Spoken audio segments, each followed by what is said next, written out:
জুমার নামাজকে আদায় করার লক্ষ্যে তার পূর্বক্ষণে কিছু কথা বলা এবং শোনার সুযোগ করে দিয়েছেন। এজন্য সকলেই আমরা কালিমাতুশ শুকরিয়া আদায় করি, আলহামদুলিল্লাহ।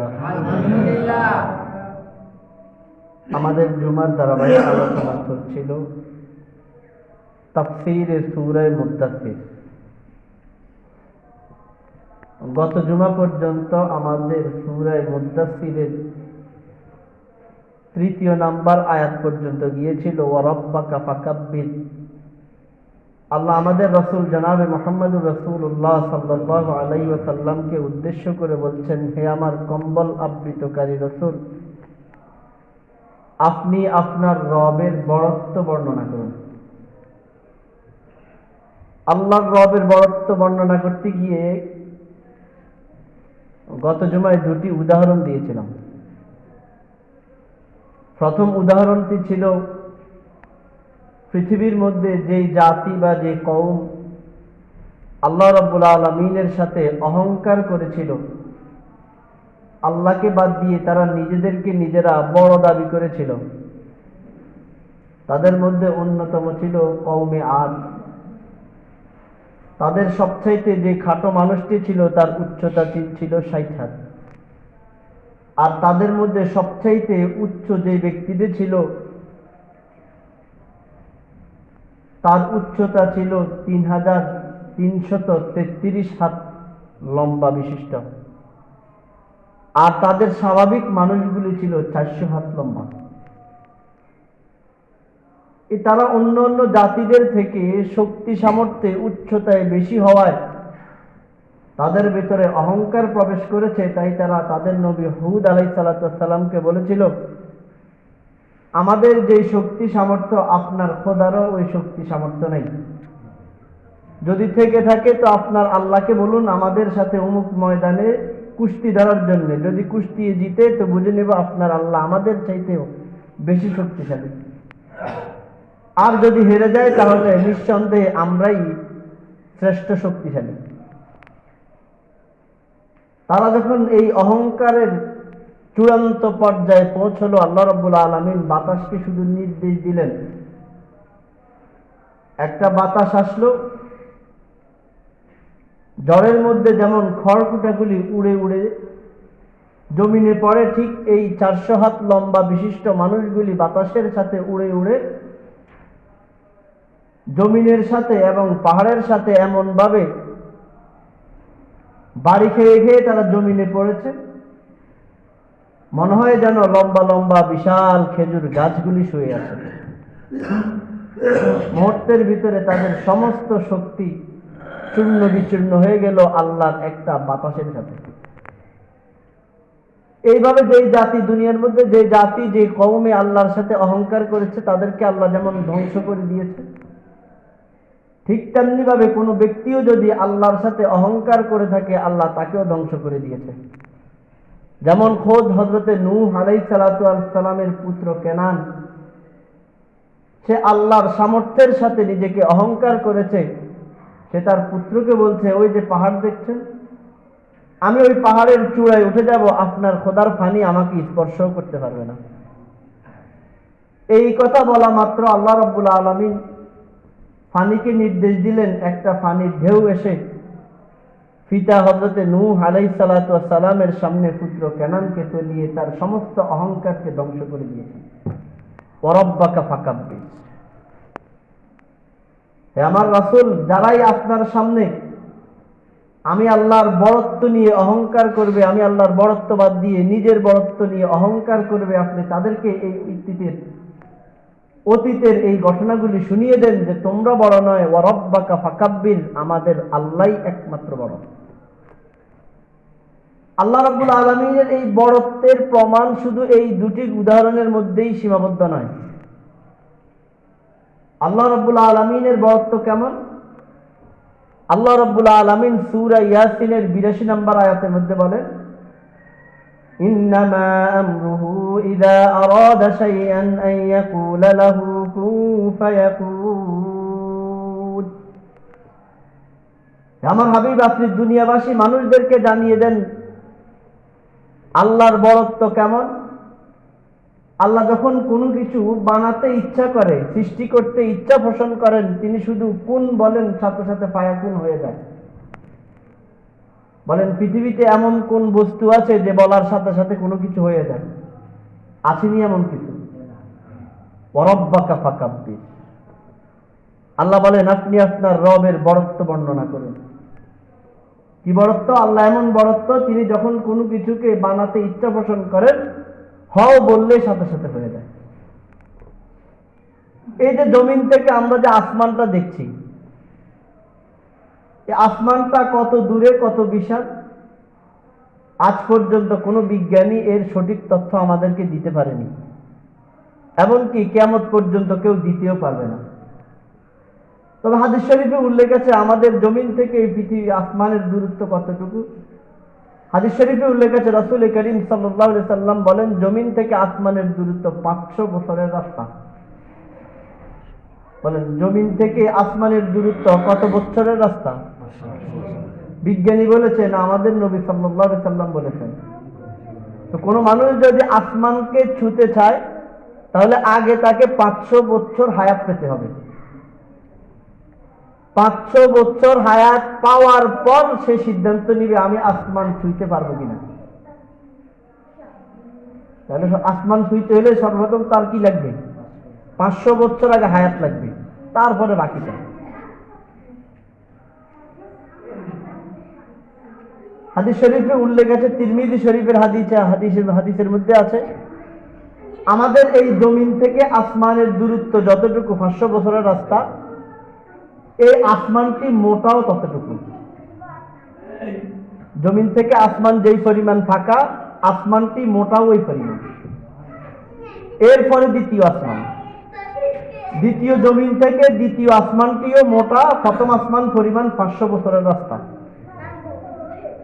এই জমিনটিও এই পরিমাণ মোটা।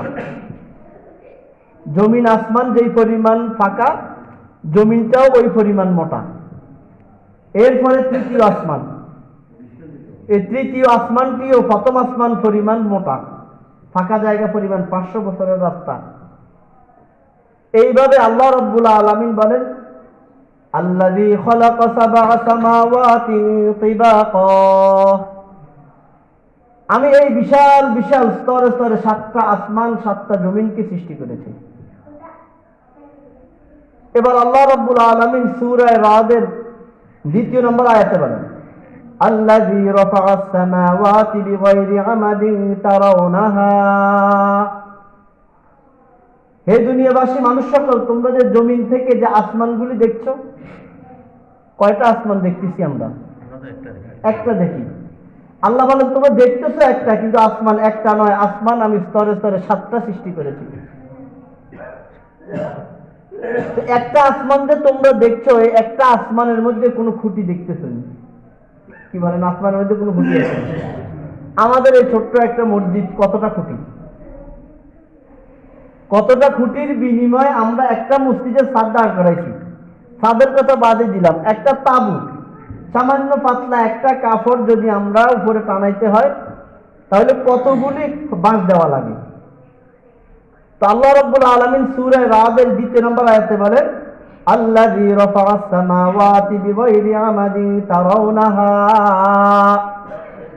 বান্দা, তোমরা যে জমিন থেকে আসমানটা দেখছো, খুঁটিবিহীন দাঁড়িয়ে আছে, এই খুঁটিবিহীন আসমানটা যিনি দাঁড়িয়েছেন তিনি হলেন আল্লাহ। ওয়ারাব্বাকা ফাকাব্বির। হে আমার কম্বল আবৃতকারী রাসূল, আপনি এই লোকদিগকে, এই বধির, অন্ধ, চোখ থাকতে অন্ধ এই লোকগুলিকে আপনি জানিয়ে দেন, এত বিশাল যে আসমানটা, তার একটা নয় 7টা আসমান খুঁটিবিহীন দাঁড় করিয়ে রেখেছেন যিনি, তিনি হলেন আমার আল্লাহ। ওয়ারাব্বাকা ফাকাব্বির। আপনি মানুষদের কাছে আপনার রবের বড়ত্বের বর্ণনা করেন। আল্লাহ রাব্বুল আলামিনের বড়ত্ব কেমন? আল্লাহ রাব্বুল আলামিন সূরা জুমারের 67 নম্বর আয়াতে বলেন, ওয়ামা কদারুল্লাহ হাক্কা কদরিহি ওয়াল আরদা জামিআন কবদাতুহু ইয়াওমাল কিয়ামাহ ওয়াস সামাওয়াতু মাতউইয়াতুম বিয়ামিনিহি। হে রাসূল, আপনি এই লোকদিগকে বলে দিন যারা আমি আল্লাহর বড়ত্বকে অস্বীকার করতে চাচ্ছে তাদেরকে আমার বড়ত্বের একটু বর্ণনা করে দেন। তোমরা যে এত বিশাল আসমানটা দেখতেছো, কত বিশাল, এটার তো কি নেই, কোনো প্রমাণ নেই। তো আল্লাহ বলেন তাদেরকে বলে দাও, ওয়ামা কদরুল্লাহ হাক্কা কদরিহি, কদরি, কদর মানে শক্তি, আল্লাহর শক্তি সম্পর্কে, আল্লাহর বড়ত্ব সম্পর্কে এদেরকে একটু জানিয়ে দিন। ওয়াল আরদু জামিআন কবদাতুহু ইয়াউমাল কিয়ামাহ, এই যে আমি স্তরে স্তরে 7টা জমিন সৃষ্টি করেছি, কিয়ামতের ময়দানে এই 7টা জমিন আল্লাহর হাতের মুষ্টির মধ্যে থাকবে।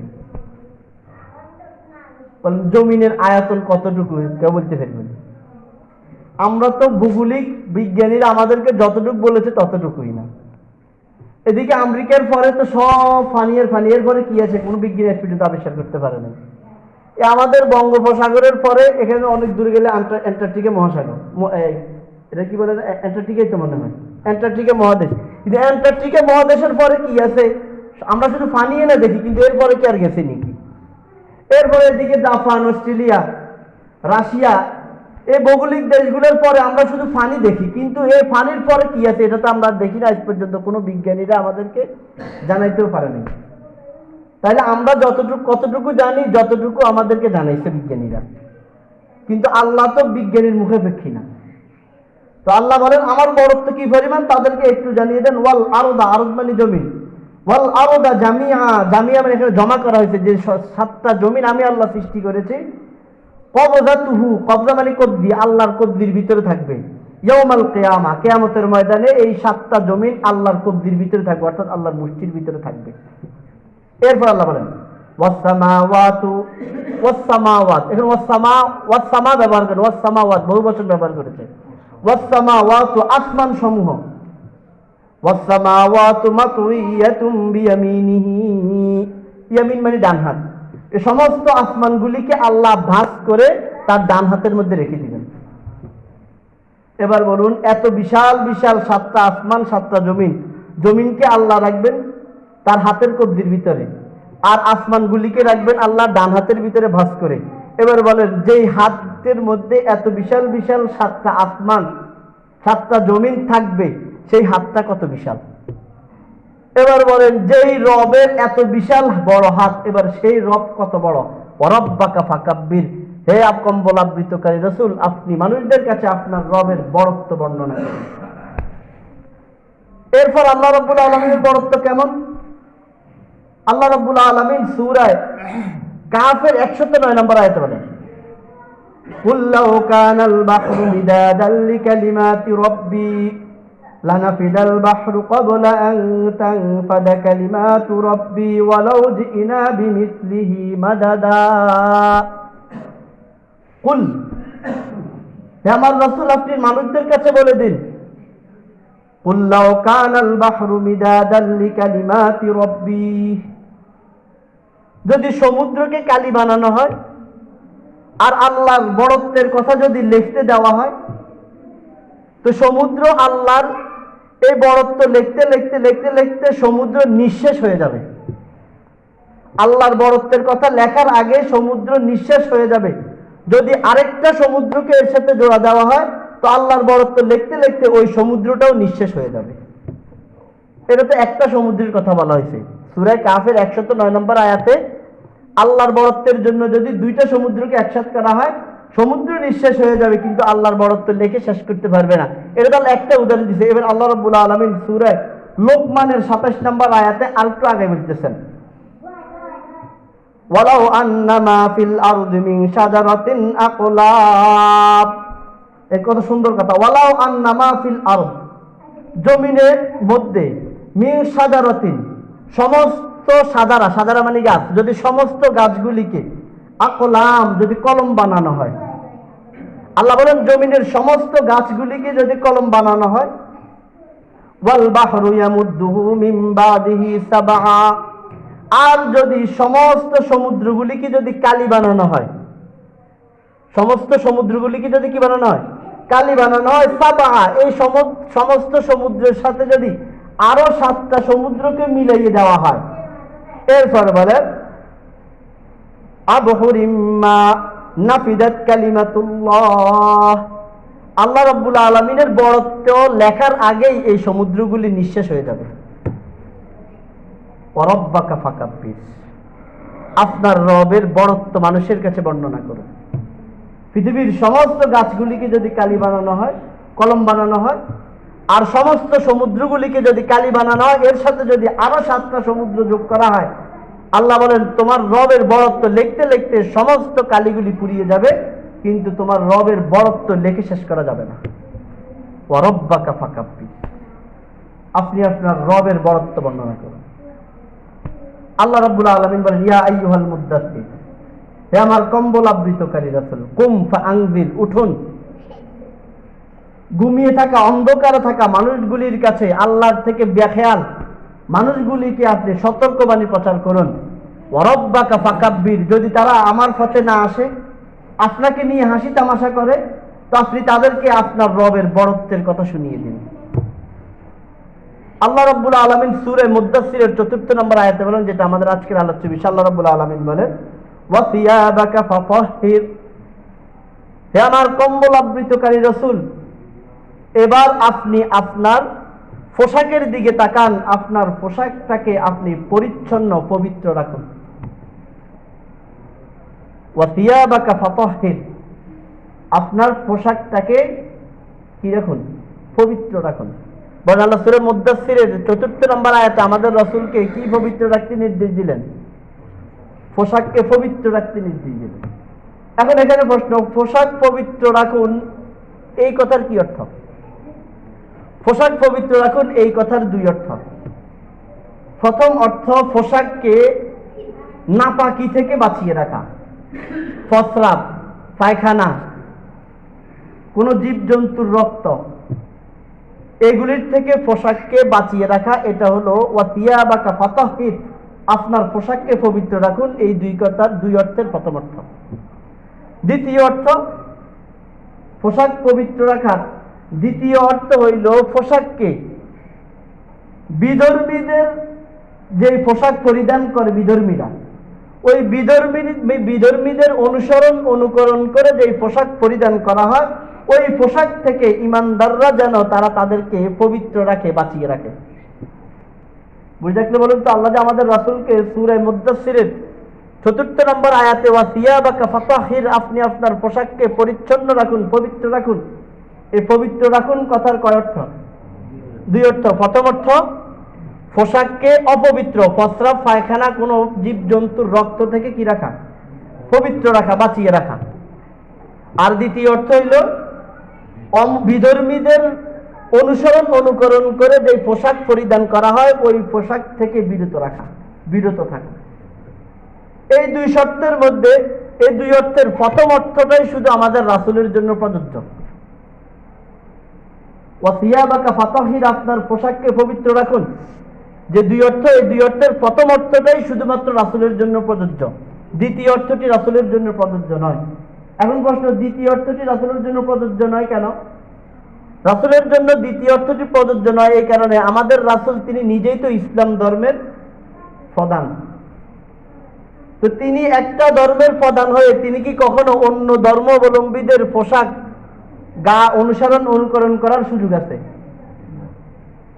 তাইলে তিনি কখনোই অমুসলিমদের, বিধর্মীদের পোশাক তিনি কখনোই পরিধান করেন না, করেনি নেই। এই জন্য তিনার জন্য দ্বিতীয় শর্ত নয়, তিনার জন্য প্রথম শর্ত। এখন প্রশ্ন, প্রথম শর্তটা রাসূলের জন্য কেন প্রযোজ্য? প্রস্রাব থেকে, পায়খানা থেকে, কোন জীবজন্তুর রক্ত থেকে কেন রাসূলের পোশাকটা তিনি পবিত্র রাখবেন?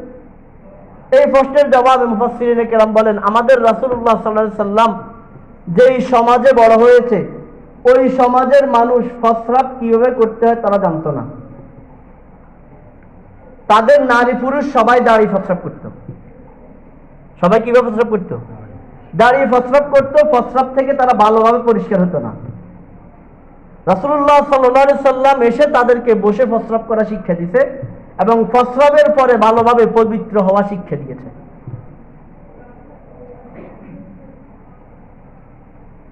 দাঁড়িয়ে যদি কেউ প্রস্রাব করে, এরপরে ওই সমাজের লোকগুলি তারা প্রস্রাবের পর যে পবিত্র হওয়ার দরকার এটা তারা মনেই করতো না। এখন বলেন কোন ব্যক্তি প্রস্রাব করেছে, ভালোভাবে পরিষ্কার হইল না, এই যে প্রস্রাবটা ঝরে, প্রস্রাব যদি তার জামা কাপড়ে লাগে, এই জামা কাপড় পাক থাকবে না নাপাক থাকবে? কেন নাপাক থাকবে? কারণ ইসলামী শরীয়তে প্রস্রাব এটা পাক নয়, এটা নাপাক। বাট ইসলামী শরীয়তে প্রস্রাব পাক নাকি নাপাক? নাপাক। এখন প্রস্রাব পায়খানা থেকে শুধু রাসূলই নিজের জামা কাপড়কে পবিত্র রাখবে নাকি আমাদের জন্য? আমাদের জন্য। এখন দেখি তো আমরা রাখি কিনা। আমি একটা উদাহরণ দিই। আমরা টয়লেট করার পর পরিষ্কার হই, ভালোভাবে পরিষ্কার হওয়ার চেষ্টা করি, যেহেতু এখানের মধ্যে দুর্গন্ধ রয়েছে, সাবান দিয়ে হাত পরিষ্কার করার চেষ্টা করি। কিন্তু আমাদের বর্তমানে প্রায় 70% মুসলমানেরও অধিক প্রস্রাব করে ভালোভাবে পরিষ্কার হয় না। ভালোভাবে কি না?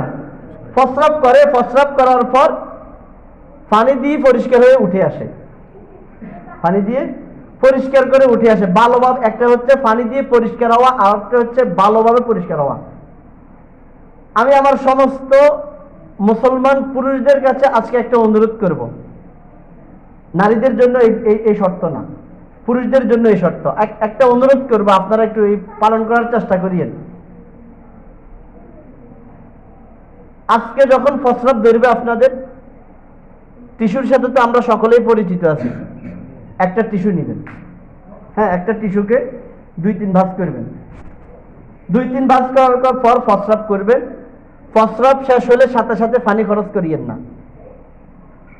পানি খরচ করার আগে ওই টিস্যুটা ব্যবহার করে একটু হাঁটাচলা করিয়েন, একটু হাঁটাচলা করিয়েন। করার পর আবার প্রস্রাবখানায় যাবেন, গিয়ে ওই টিস্যুটা দেখবেন। কি বলেন, টিস্যুটা শুকনো পাবেন না ভিজা পাবেন? নিঃসন্দেহে ভিজা পাইবেন।